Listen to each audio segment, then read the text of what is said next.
ಸಂವಿಧಾನದ ಮೂಲ ಆಶಯಗಳನ್ನು ಎತ್ತಿ ಹಿಡಿಯಬೇಕು. ಅಂತಹ ಮಾರ್ಗನ ತುಳಿಯೋದು ಒಂದೇ ನಮಗಿರ್ತಕ್ಕಂಥ. ಕೇಂದ್ರ ಸರ್ಕಾರ ತನಗೆ ಇಷ್ಟ ಬಂದಂಥ ರೀತಿಯಲ್ಲಿ ಒಂದು ರಾಜ್ಯ ಸರ್ಕಾರವನ್ನು ಧ್ವಂಸ ಮಾಡಿ ಅದನ್ನು 3-4 ಯೂನಿಯನ್ ಟೆರಿಟರಿ ಆಗಿ ಮಾಡೋದಾದರೆ ಭಾರತದ ಒಕ್ಕೂಟ ಉಳಿಯುತ್ತಾ? ಈ ಸಂವಿಧಾನವನ್ನು ರಚನೆ ಮಾಡುವಂತಹ ಸಂದರ್ಭದಲ್ಲಿ ನಮ್ಮ ಸಂವಿಧಾನ ರಚನೆಕಾರರ ಮುಂದೆ ಅನೇಕ ಪ್ರಶ್ನೆಗಳು ಎದುರಾದವು.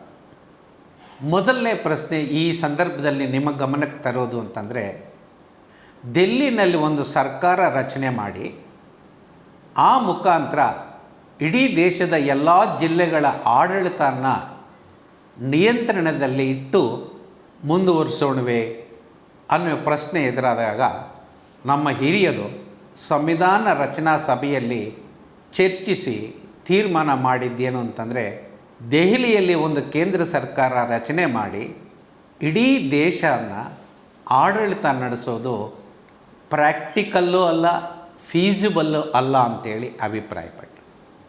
ಹಾಗಿದ್ರೆ ಏನು ಮಾಡಬೇಕು?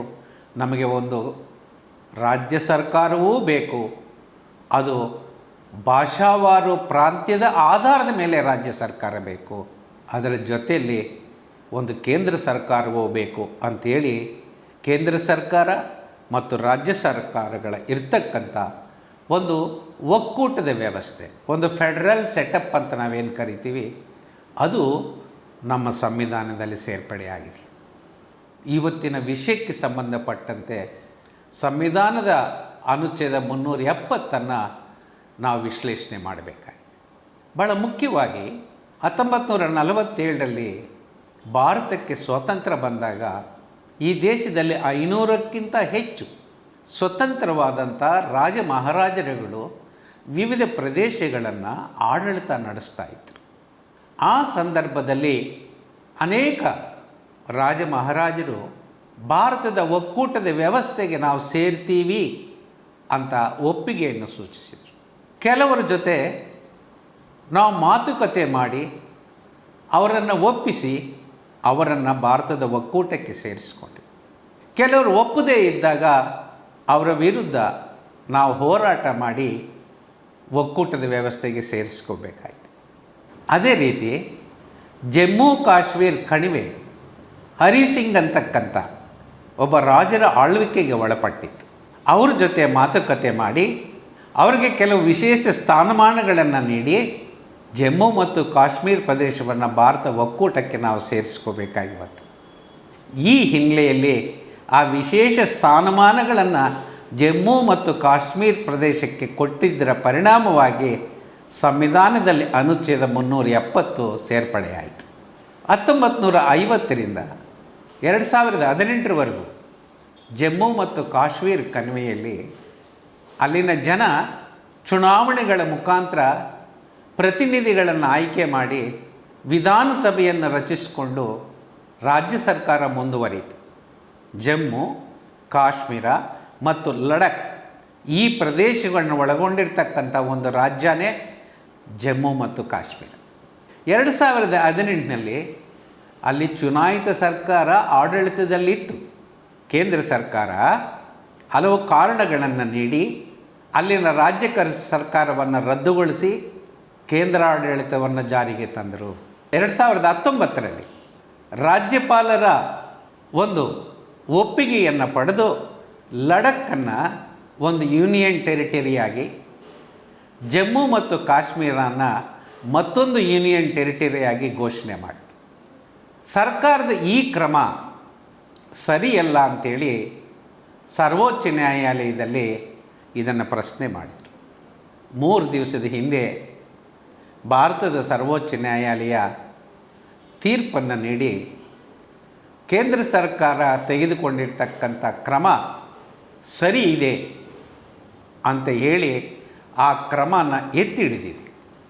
ನನ್ನ ಅಭಿಪ್ರಾಯದಲ್ಲಿ ಸರ್ವೋಚ್ಚ ನ್ಯಾಯಾಲಯದ ಈ ತೀರ್ಪು ಸಂವಿಧಾನದ ಆಶಯಗಳಿಗೆ ಪೂರಕವಾಗಿಲ್ಲ ಅನ್ನೋದು ನನ್ನ ಅಭಿಪ್ರಾಯ. ಒಂದು ಚುನಾಯಿತ ರಾಜ್ಯ ಸರ್ಕಾರವನ್ನು ರದ್ದುಗೊಳಿಸಿ ಅಲ್ಲಿನ ಜನಾಭಿಪ್ರಾಯವನ್ನು ಪಡೆಯದೆ, ಜನಪ್ರತಿನಿಧಿಗಳ ಅಭಿಪ್ರಾಯವನ್ನು ಸಂಗ್ರಹ ಮಾಡಿದೆ, ಗವರ್ನರ್ ಮುಖಾಂತರ ಒಂದು ಒಪ್ಪಿಗೆಯನ್ನು ಪಡೆದು ರಾಷ್ಟ್ರಪತಿ ಆಡಳಿತದಲ್ಲಿರುವಾಗ ಈ ಕ್ರಮವನ್ನು ಕೈಗೊಂಡು ಒಂದು ರಾಜ್ಯ ಸರ್ಕಾರವನ್ನು ಧ್ವಂಸ ಮಾಡಿ 2 ಯೂನಿಯನ್ ಟೆರಿಟರಿಗಳಾಗಿ ಮಾಡಿರ್ತಕ್ಕಂಥ ಕ್ರಮ ಇದೆಯಲ್ಲ, ಇದರ ಬಗ್ಗೆ ನಾವು ಬಹಳ ಜಾಗೃತೆಯಿಂದ ಇರಬೇಕಾಗಿದೆ.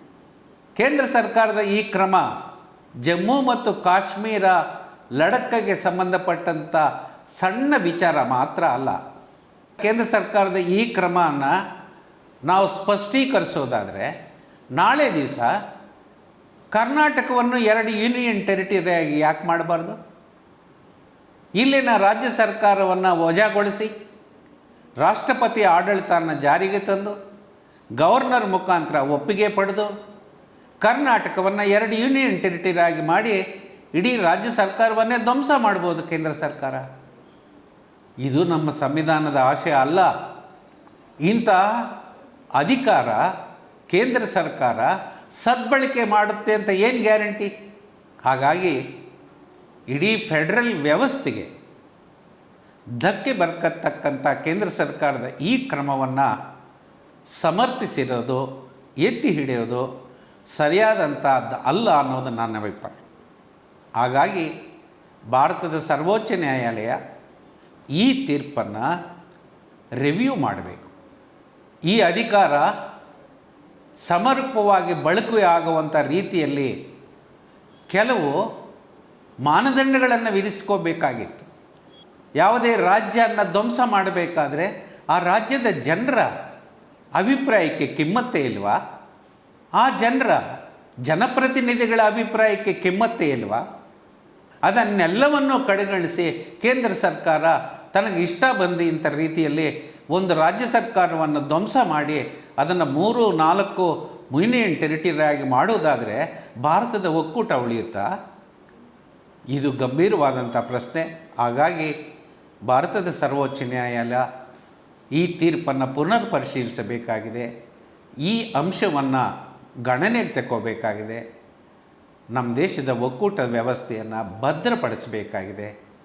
ಆ ಭದ್ರಪಡಿಸ್ತಕ್ಕಂಥ ಪ್ರಕ್ರಿಯೆಯಲ್ಲಿ ಜನಾಭಿಪ್ರಾಯಕ್ಕೆ, ಆ ರಾಜ್ಯದ ಜನರ ಪ್ರತಿನಿಧಿಗಳ ಅಭಿಪ್ರಾಯಕ್ಕೆ ಒಂದಷ್ಟು ಕಿಮ್ಮತ್ತು ನೀಡುವಂಥ, ಮಾನ್ಯತೆ ನೀಡುವಂತಹ ಒಂದು ಮಾನದಂಡವನ್ನು ನಾವು ರಚಿಸಿಕೊಂಡ್ರೆ ಉತ್ತಮ ಅಂತಕ್ಕಂಥದ್ದು ನನ್ನ ಅಭಿಪ್ರಾಯ.